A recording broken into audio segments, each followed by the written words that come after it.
Si tu es informaticien, développeur ou étudiant en informatique et que tu te sens souvent dépassé, en retard, pas assez bon, reste avec moi parce que cette vidéo est pour toi.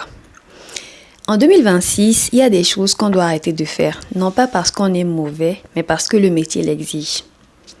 Le problème, ce n'est pas qu'on ne travaille pas assez, c'est souvent qu'on travaille mal orienté parce qu'il y a beaucoup trop d'informations, beaucoup de technologies et que soi-même, on se met énormément de pression.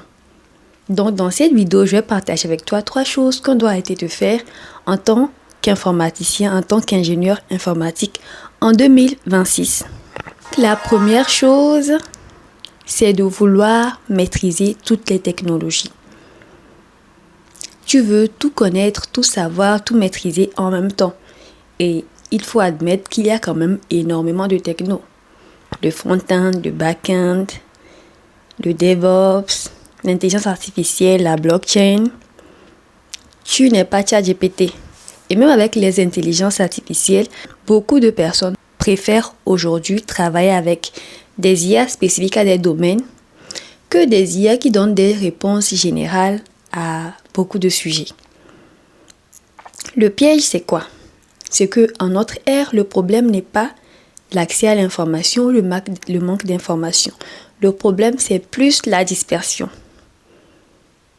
Parce qu'en voulant toucher à tout, tu n'es expert en rien et tu te sens facilement en retard ou dépassé. Ce que tu dois faire à la place, c'est de choisir un domaine principal selon tes affinités. Tu peux choisir, par exemple, je prends mon cas, le développement d'applications. Un domaine secondaire, le DevOps, parce que l'opérationnel est complémentaire au développement. Donc, choisis un domaine secondaire qui va être complémentaire à ton domaine principal. Et pour tout le reste, culture générale.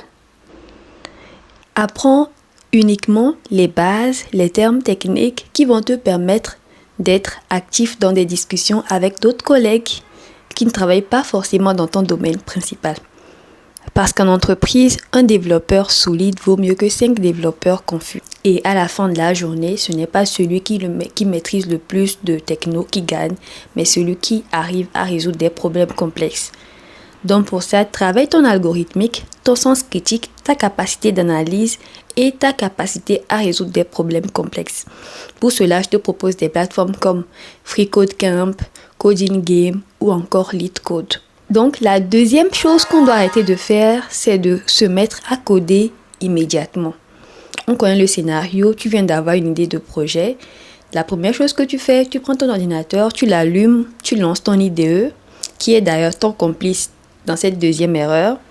Tu lances, tu te mets à coder et au bout de 2 heures, tu te rends compte que soit tu as commencé par le mauvais endroit, soit tu as sous-estimé le projet en lui-même. Pourquoi c'est une mauvaise idée? Parce que coder doit être la dernière étape et non la première. Coder sans réfléchir, c'est comme construire une maison sans avoir de plan. Tu vas te retrouver à mettre la cuisine au niveau du garage, les toilettes en plein milieu de la maison. On ne veut pas ça. On ne veut absolument pas ça. Et en 2026, on paye des développeurs non pas pour leur capacité à coder, parce que pour ça, les intelligences artificielles sont là, mais pour leur capacité à résoudre des problèmes concrets et complexes. Donc, ce que tu dois faire à la place, c'est lorsque tu as une idée de projet ou lorsqu'on te confie un projet, prends le temps d'écrire les besoins spécifiques, fonctionnels, non fonctionnels de ton projet. Pose des questions, pose-toi des questions. Ce que moi je fais, c'est de généralement écrire. J'ai un carnet de notes avec moi tout le temps et je note toutes les idées qui me passent par la tête et ma compréhension du projet. Cela me permet par la suite de pouvoir poser des questions et les réponses à ces questions-là me donnent une idée plus claire du projet et de ce par quoi je dois commencer. Et beaucoup de personnes trouvent également utile de faire des schémas, que ce soit des schémas faits à la main ou dessinés de façon numérique. Pour cela, il y a une plateforme que j'utilise généralement, c'est Escalidraw. Ça me permet de pouvoir schématiser ce que je conçois dans ma tête. Et ça me permet également de faire des maquettes simplement, discuter de ces maquettes-là avec le client ou mon employeur et de pouvoir avancer plus sereinement sur la partie de code. C'est uniquement après cela et après avoir validé toutes ces phases-là que tu dois commencer par coder, écrire même ta première ligne de code. Et l'astuce, c'est que si tu arrives à expliquer ton projet de façon verbale à une personne et que cette personne arrive à la comprendre, alors là, tu es prêt pour coder. La troisième erreur, c'est de se comparer constamment aux autres.